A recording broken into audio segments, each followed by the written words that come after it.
Everyone welcome to my channel. எல்லாரும் நல்லா இருக்கீங்களா? நானும் நல்லா இருக்கிறேன்.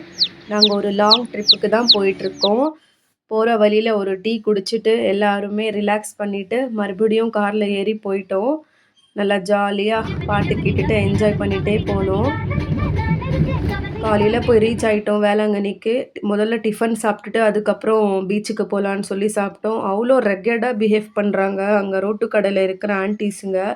எதுக்கு அந்த மாதிரி பேசுகிறாங்கன்னு தெரியல. அவங்க ரொம்ப ரெக்கடாக பிஹேவ் பண்ணுறாங்க. நாங்கள் ஒரு கஸ்டமர் கிட்ட எப்படி பிஹேவ் பண்ணணும் கூட தெரியல. அங்கே இருக்கிறவங்க மொத்தமாகவே அப்படி தான் இருக்காங்க. அவங்கக்கிட்ட எல்லாம் எப்படி தான் போய் சாப்பிட்றாங்கன்னு தெரியல. தெரியாமல் நாங்கள் போய் சாப்பிட்டுட்டோம்.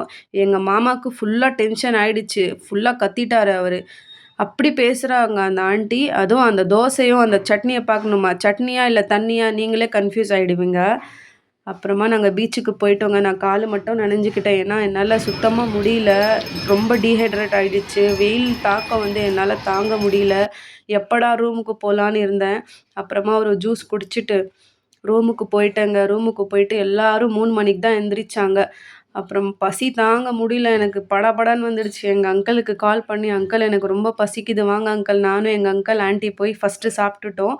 சாப்பிட்டதுக்கு அப்புறம் தான் எனக்கு அப்பாடான்னு இருந்துச்சு. கொஞ்சம் நிம்மதியாக அப்புறமா நான், எங்கள் அங்கிள், எங்கள் ஆண்டி ரொம்ப சுற்றி பார்த்துட்டு இருந்தோம். அதுக்கப்புறம் தான் எங்கள் ஃபேமிலிஸ் எல்லாம் பின்னாடி எல்லாரும் ஒருத்தராக ரெடியாகி வந்தாங்க.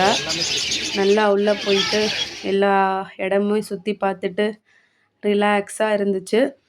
இந்த இடம் பார்த்தீங்களா எவ்வளோ பெருசாக இருக்குது. நான் ஷாக் ஆகிட்டேன். நான் ஃபஸ்ட் டைம் வரும்போது இது கட்டிகிட்டு இருந்தாங்க. ஃபஸ்ட்டு வரும்போது. இப்போ தான் இது ஃபினிஷிங் ஆகிருக்குன்னு நினைக்கிறேன். அவ்வளோ அழகாக இருந்துச்சுங்க. எல்லாம் சுற்றி பார்த்துட்டு அதுக்கப்புறம் இந்த சிலையெல்லாம் பார்த்து முடிச்சுட்டு ஜீசஸோட சிலை இருந்துச்சு. அவங்களையும் பார்த்துட்டு நைட்டு டிஃபன் சாப்பிட்லான்னு எல்லாரும் கிளம்பிட்டோம். நான் பூரி தான் சாப்பிட்டேன். காலையில் நாங்கள் நாகூர் தர்காவுக்கு ரீச் ஆகிட்டோம். இந்த வீடியோ கண்டினியூ ஆகும். மிஸ் பண்ணாமல் பாருங்கள். பாய்.